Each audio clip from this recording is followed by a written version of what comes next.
Hi everyone, happy new year সবাইকে। এটা বলে আমি 2025-এরই ব্লগ তোমাদের সাথে শেয়ার করছি। প্রতি বছর ডিসেম্বরে আমাদের এখানে বড় সড়ো একটা ছোটোখাটো মেলা হয়। মেলার নাম বিভূতি মেলা। তো মেলাতে গেছিলাম 2 দিন। তো তার মধ্যেই একটা দিন তোমাদের সাথে আমি এই ব্লগে শেয়ার করছি। আমি কাকিমণি আর পুটু মিলে মেলাতে গেছিলাম।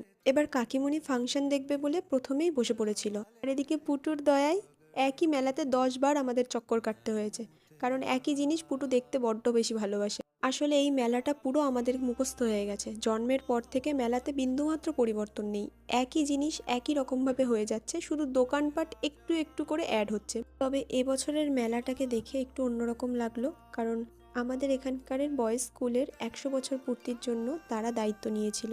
সেই জন্য এবার আর্টিস্টরাও ভালো ভালো এসেছিল।